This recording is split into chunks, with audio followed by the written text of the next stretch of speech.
Novelty to Novelme was sponsored by the Soy Saucy Comedy Show, March 29th at the Tao Comedy Studio. Come see that handsome devil do some stand-up comedy. Go to soysaucycomedy.com for details and come see the show. I'll be doing stand-up comedy along with some other great Asian American and Latin American comedians, and it'll be a fun time. And be jokes, in case the stand-up comedy concept wasn't clear. soysaucycomedy.com. All right, welcome back to Novelty, Novelme, case-by-case review of comedy and novelty songs to see how good they are, and maybe find the greatest comedy pop song ever, or just not. That'd be very difficult. It's very subjective. We had some very good views for last week's episode. Julie Brown's seeming ode to conversational topics you can't talk on YouTube about. The Homecoming Queen's got a I gave it a C for being a very competent song by an artist I like. But, I mean, come on. I can't even bring it up at cocktail parties, little on YouTube videos. God. I go to so many cocktail parties. I don't drink. It's incredibly awkward. But at the cocktail party, I am at my best conversationally, based on my own standards and comparatively to other drunks. So that's nice. So today's episode, we're going to do a different song. A much better song, only because I can say its full title on YouTube. But it's also awesome musically. Valley Girl by Frank and Moon Zappa. So a little background, but I'm not going to do a full dive into Frank Zappa's career. That would take like 100,000 hours. He released like 70 albums in his lifetime or something like that. He's a very prolific rock and roll pioneer who insisted on pioneering. When I say pioneering, he did a lot of experimental, sort of like intentionally obtuse, weird songs. I mean, his prime was like 60s to the 80s, probably a little further on both sides. Very prolific. But he's very weird. He's not just alternative rock. He's an alternative to the very concept of rock while he was making rock. You know? I think a personal exemplification of Frank Zappa's weirdness is his appearances on Saturday Night Live. He was a bit of a landmark in the first 5 seasons of the show or so.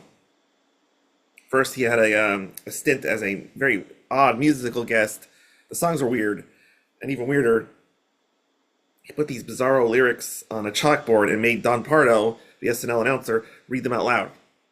And I guess despite how odd it was, that went over pretty well. People liked it, so he was tapped to host Saturday Night Live. If you don't remember Frank Zappa hosted Saturday Night Live, it's probably because you're young, or not like me, relatively young and obsessed with old Saturday Night Live. But also, the episode's not very good. It's not very famous. The only real famous parts about Frank Zappa hosting SNL is that it didn't go well. As someone who makes avant-garde music, it was almost fit to a T what he did. Came in very cool. I remember in his monologue, he's commenting that there's words on cue cards. You know, he's above it all. So he'd do comedy sketches, and he'd be like, he'd always play himself, very aloof, very like sarcastic. I'm better than you. You know, very wink to the camera, which is odd because it's supposed to be, it's kind of like an alternative, hyper realistic commentary on the state of comedy, which sounds cutting edge. But when you're in a comedy sketch playing yourself, sort of laughing at the context, it comes off very shticky, very like high school drama, not very well acted. So the show went badly, and apparently Lorne Michaels banned him from the show, and he never hosted, or as far as I know, performed musically ever again. And I don't think Frank Zappa minded, because that's just the way he rolls. He doesn't like being famous. This guy right here desperately wants to be famous and liked and to have more friends. Uh, so, all this to say, we've established Frank Zappa is very weird, very intentionally countercultural, and then all of a sudden, in 1982, well into his career, already established, he decides to write a top 40 hit, the biggest of his career, in 1982. And how did this happen? Well, from an outside perspective, what appears to me is that Valley Girl started off very similarly to all of the Frank Zappa songs that neither of us really know. Some weird stuff that was, intentionally not mainstream. But he just did like too good of a job. Because, the song's called Valley Girl. So the song's already set up directly for what it is. It's a satirical criticism, by example, of the Valley Girl, which is roughly a 1980s thing that may or may not have existed all the time in real life. I think it's well established that girls from the SFV, as we call San Fernando Valley here, talked more normal in the 80s. But we got this heightened sense that due to their perceived wealth and their perceived vapidity and interest in purchasing goods as opposed to cultural enrichment and education, had a shallow way of talking, and hence the Valley Girl trope. Like, oh my god, get me with a spoon, etc., etc. So, Frank Zappa came in some ways, if he didn't invent he did not invent the Valley Girl cliche, but he solidified the example of it, he popularized it, and he became linked to it. Or, I mean, you can't say Frank Zappa is inextricably INEXTRICABLY linked to the Valley Girl concept because he has such a diverse career. But at the same time, that historical footnote is there. So, satire of Valley Girl could be very counterculture, silly, but it's a great song, and people bought it for that reason, And that's the weird thing about the song is that it is a silly song. Moon Zappa's, aforementioned Valley Girl isms, like Beastie, I can get a spoon. Okay, I said that already, but those are there. But it's also got a really solid guitar riff from Frank Zappa. What are we doing with this accessible pop music, Zappa? Makes it hard to appreciate it as a comedy song sometimes. It's a very hard rocking riff. It's got a very consistent meter. It's fun to listen to. If you took all the jokes out of it, just said the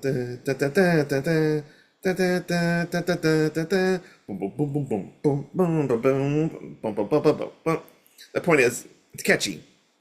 Check it out for yourself. I'm not posting here, obviously, because I don't have the rights. And, yeah, it's a very musically successful song due to Frank Zappa playing an excellent guitar on it and a good composition. But is the song funny? Yes, it is.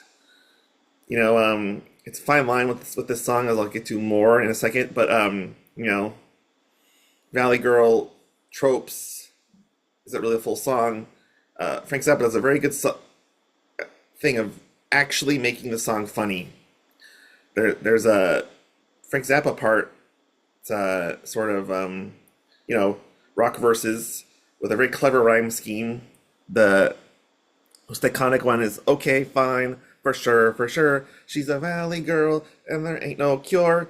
Like, he's really good at maintaining the rhyme, saying things that are unexpected and just weird, but still in a tight melodic package. It's funny, and yeah, it's an enjoyable song. As funny as a pop song can be, this song achieves that. The more interesting part is because most of the song is Moon Zappa or Moon Zappa. I don't want to speak to her middle name. I take it back. My middle name is Daniel. I never talk about it, so fair enough. Moon Zappa doing the Valley Girl impression, as I've demonstrated a couple times already. Oh my God, can you get the spoon? It's, put me in a teddy, a little beastie. I don't, whatever. Um, it's interesting to listen to the Valley Girl thing. It's not laugh out loud funny, I don't think. It's kind of like going to the theater and seeing a character performance piece where you look at it, and if you think about it, you might start laughing, but it's not jokey in the same way that the rhyme scheme of the Frank Zappa part is. But it's very well performed. Moon Zappa does a very good job of maintaining a dramatic distance, better than when Frank Zappa hosted SNL. Oh snap! Maybe Moon should have hosted SNL at like age 5 or whatever she was. Anyway, so Moon Zappa maintains a dramatic distance. She believes that she's the character, and it's well acted. So it's not just Valley Girl cliches. It's definitely a part. Obviously, the reason it exists. It's a full body performance, and if you think about it, the context and the things she's talking about, it's funny because she's focusing on these minute things that the listener does not relate to as well. There's an ironic contrast of expectations. That's very analytical. And it's not the same ha ha ha laugh that the, rhyming sure with cure might produce. Listen to the song. You'll see it's funnier than my explanation. So yeah, there's an interesting issue with this song. The only real limit in its viability as a great song and a great comedy song. That's an issue I've found with all novelty songs. So the issue is, the song's called Valley Girl. So your brain already goes, this is a song about Valley Girls. And then the song reinforces that expectation, talking about Valley Girls in a very simple situation. So, as good as the song is, we're sort of like, hey, this is all it is. It's exactly what I expected, And I think that's an issue with the novelty song, is that it becomes so condensed with its preconceived notions of the general topic. Like, I would argue that the general idea of the Valley Girl cliche is that there's some truth to it. Some people act and talk like that in real life, and it's a bit heightened. It's a bit silly, but at the same time, it's not like the most exciting cultural concept. It's not the most everlasting thing. They'll be like, wow, that song about Valley Girls really impacted me, or is super memorable. It's not. It's an entertaining song on its own merits, but the topic limits it. And I'm curious, as we go forward, this is the first true novelty record, i.e., its popularity was heightened by the time period and the topical topic chosen for it. Does that limit the value of the song? I think it does. It's fascinating. I mean, I guess going even further, the topic of humor. Humor is sort of bottled up by the listener's connection to the concepts, and I relate to that, therefore I laugh. And it's interesting comparison. Obviously, because more general humor, general in the sense of relatable across things. Valley Girl is a very small pocket. If you're not from California, it's a different thing, and you might, and even there's just not much to it. They're girls who go to the mall and are vapid. It's a limiting concept, but the general humor is that less aged, and I think it is. I think that's fair. The only comparison we have on this show is Homecoming Queen's Got a by Julie Brown. And and that's interesting case because um, it's not limited by its context. The concept of school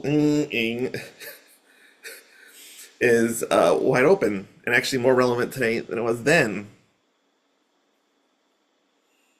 So in some ways, even though no one wants to talk about that song, especially me, in theory, it's more relevant. But the disastrous connotation of the homecoming queen having a ruins that song. Uh, Valley Girl is still very polite in its way. It's making fun of people, but it's not like there's nothing controversial about the topic. So that helps that. So we call it the Valley Girl standard in future episodes. See how limiting it is. So here's the thing. Would I recommend Valley Girl? Sure, it's 3 minutes long, whatever. But also, if you just take it on its own merits and listen for the quality of the humor, the depth of the writing, the performances within, on top of that beautiful music, that guitar, it's a great song. Very funny song. Boy, this conversation derailed. But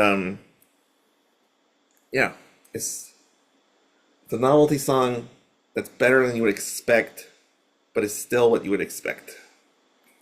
All that being said, it's a very consistent grading scale, very mathematical. We have scientists all over the country verifying it.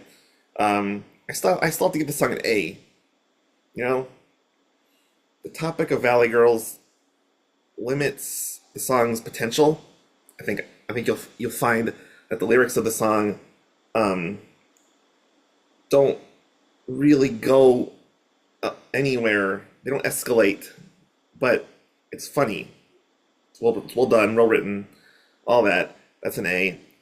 This is definitely a candidate for best humor song ever written. The first official candidate. And yeah. So I think I'd be curious to have another novelty song to compare to. So of course, next week we do not have a novelty song. This is gonna be a change of pace. I've done two comedians, or in the case of Frank Zappa, sort of social agitator slash satirist slash comedian kind of rock and roll, but two people making comedy records. This was a comedy adjacent, still funny, but not necessarily a comedy record.